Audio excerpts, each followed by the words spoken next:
कहानी है रामपुर गांव की, जहां के मर्द महिलाओं को हमेशा नीचा दिखाने की कोशिश में रहते। अरे अभी तक खाना नहीं आया, क्या मुझे एक और शादी करने की जरूरत है? नहीं जी नहीं, ऐसा मत करना, वरना मैं कहाँ जाऊंगी। खाना लेकर मैं अभी आई जी। गांव की पंचायत में भी फैसले हमेशा औरतों के खिलाफ ही रहते। मैं जो फैसला सुनाता हूँ वो भगवान की आज्ञा होती है। इस लड़के ने अपने मन से शादी करके अच्छा नहीं किया। लड़के को घर भेज दो और इसकी शादी इसकी जाति की किसी लड़के से करवा दो, लेकिन ये लड़के, इसे तो गांव के बाहर निकाल दो। नहीं नहीं जमींदार साहब, ये क्या बोल रहे हैं? ऐसा नहीं हो सकता। मेरी बेटी मासूम है, इसे अच्छे बुरे की समझ नहीं है। अरे कहाँ जाएगी ये बेचारी? कहाँ जाएगी? इतनी चिंता है तो पूरे परिवार का गांव निकाला कर देते हैं। बेचारे पूरे बसे बसाए परिवार को गांव छोड़ना पड़ता है। चाहे जो हो, अगर बेटियों को कंट्रोल नहीं कर सकते तो गांव में रहने का कोई मतलब नहीं है। यहाँ औरतों को दब कर रहना होगा। कोई भी अपने हिसाब से कुछ नहीं कर सकता, सब ईश्वर की मर्जी से ही होगा। तभी गांव का एक आदमी दौड़ा दौड़ा आता है। सरपंच साहब, जमींदार साहब, वो कालिया है ना, उसकी बेटी पढ़ने के लिए शहर जा रही है। अच्छा, ये कब हो गया? और कालिया की हिम्मत कैसे हो गई ऐसा करने की? लेकर आओ उसे और उसकी बेटी को। बस फिर क्या था, हाजिर हो जाते हैं कालिया और उसकी बेटी सरपंच के सामने। और कालिया, ये क्या सुनने में आ रहा है? बेटी को इंजीनियर बना रहा है तू? और ये बता, गांव में तो स्कूल नहीं है, फिर कहां से इतनी क्लास पास कर गई तेरी बेटी? राधा, जो कि कालिया की बेटी है, उसे लगता है कि सरपंच उसकी तारीफ कर रहे हैं। सरपंच जी, मैंने ऑनलाइन पढ़ाई की है, डिस्टेंस लर्निंग से। सभी में मैंने अच्छे नंबर पाए हैं, जिसे देखते हुए शहर की इंजीनियरिंग कॉलेज में मुझे स्कॉलरशिप मिली है। वाह जी वाह, क्या होती है ये? पहले तो ये बताओ, फिर आगे की बात करते हैं। पूरा गांव राधा की बात सुन रहा था और राधा बोलती जा रही थी। तो ऐसे मैं फ्री में एक अच्छी शिक्षा लेकर गांव में जो कुछ परेशानियां हैं, जैसे बिजली, पानी और इंटरनेट जैसी समस्याओं के लिए काम करूंगी। मैं गांव को शहर से जोड़ने के लिए पुल का निर्माण करवाने का प्रस्ताव रखूंगी। मुझे पूरी उम्मीद है कि जल्द ही हमारा गांव भी तरक्की की राह पर चल पड़ेगा। राधा की बात सुनकर सारे गांव वाले ताली बजाने लगते हैं। सरपंच को समझ नहीं आता कि वो क्या करे। चुप रह नादान लड़की, गांव के खिलाफ जाने के लिए तुझे गांव से बेदखल कर दिया जाएगा, वो भी पूरे परिवार के साथ। और हाँ, अगर ठीक से गांव में रहना चाहती है तो ये पढ़ाई लिखाई छोड़ दे। हम तेरे लिए गांव का कोई होनहार लड़का देखेंगे। तभी गांव का एक आदमी बोल पड़ता है।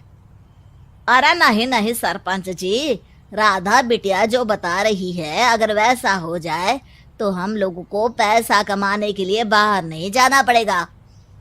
हाँ जी, और ना ही कोसों दूर पानी के लिए भटकना पड़ेगा। हमारे बच्चे भी अच्छी पढ़ाई कर सकेंगे और आगे बढ़ेंगे, ना कि हमारी तरह खेती करते बैठेंगे। क्यों गांव वालों, राधा बिटिया का साथ देना चाहिए ना। सरपंच देखता है कि गांव राधा के साथ है तो वो चुप हो जाता है। वो घर आकर अपने सलाहकार से बात करता है, जो बहुत ही चालाक किस्म का इंसान होता है। अरे सरपंच साहब, आपको बहुत ही होशियारी से काम लेना पड़ेगा। एक बार गांव तरक्की कर गया, यहाँ के बालक पढ़ लिए तो कोई ना पूछेगा आपको। और फिर ये जो बेटा और बेटी है ना आपके, इनको भी आम लोगों की तरह ही जीवन जीना होगा। हाँ, लेकिन करे तो क्या करे? वो ना आप मुझ पर छोड़ दीजिए, बस मैं जैसा बोलूं करते जाइए। अगले रोज सुबह जब गांव वाले सोकर उठते हैं तो राधा के घर के बाहर और साथ ही वो लोग जिन्होंने राधा का सपोर्ट किया था, उनके घर के आगे लाल रंग से कल आऊंगी लिखा होता है। कल आऊंगी, यह क्या होता है? अरे यह तो खून से लिखा है, लगता है कोई भूत प्रेत या चुड़ैल का साया है। चलो सरपंच जी के पास चलते हैं। सभी सरपंच के पास जाकर उसे सारी बात बताते हैं। अरे ये तो बड़ी मुश्किल की बात है। चलो मैं एक बाबा को जानता हूँ, उन्हें बुला लेता हूँ। सरपंच बाबा को लेकर गांव के घर के बाहर जाता है। ओहो, तो ये वो चुड़ैल है जो उन लोगों को निशाना बनाते हैं जो गांव को बदलने का सपना देखते हैं।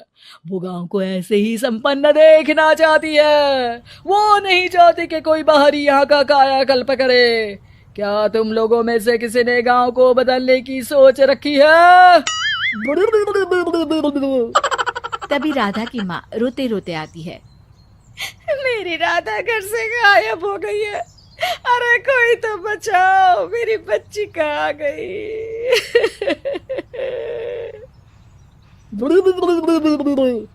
ले गई वो चुड़ैल, तेरी बच्ची को ले गई।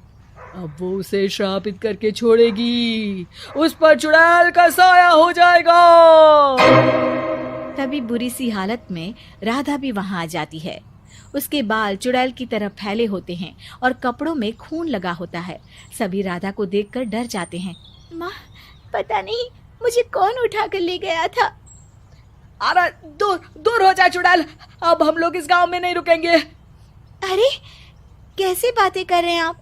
कल तो आप मेरे भरोसे गांव का हुलिया बदलने, अपने बच्चों को पढ़ाने और तरक्की उन्नति की बात कर रहे थे, तो आज क्या हो गया आपको? ये फिर तुम लोगों को बहकाएगी। ये चुड़ैल गांव में आ चुकी है, ऐसे ही ये तुम्हारे घर के बच्चों को भी ले जाएगी। गांव वाले राधा को गांव से बाहर निकाल देते हैं। उसके माँ बाप रोते रहते हैं, लेकिन गांव वाले नहीं मानते। मैं भी अपनी बहन के साथ गांव के बाहर रहूंगा, लेकिन वो पढ़ाई नहीं छोड़ेगी। वहीं सरपंच के घर पर सलाहकार कहता है। देखा, सांप भी मर गया और लाठी भी नहीं टूटी। लेकिन अगले ही दिन सरपंच के घर के बाहर भी वही शब्द लिखे होते हैं और फिर सरपंच की बीवी कहती है, हमारी बेटी को किसी ने अगवा कर लिया है। तभी राधा का भाई वहां आ जाता है। अरे गांव वालों, मैंने सरपंच जी की बेटी को देखा था। वो चुड़ैल उसे उठाकर ले जा रही थी। अरे क्या मजाक कर रहे हो? नहीं नहीं सरपंच जी, आप नहीं जानते। वो चुड़ैल अब आपकी बेटी में आ जाएगी, जैसे राधा के अंदर आ गई थी। तभी सरपंच की बेटी वैसी ही हालत में वहां आती है जैसे राधा आई थी। पापा, पता नहीं कैसे मैं गायब हो गई थी। चुड़ैल, इसके अंदर भी चुड़ैल का साया है, मारो इसे। अरे नहीं नहीं, इसे भी राधा के पास गांव के बाहर ही भेज दो।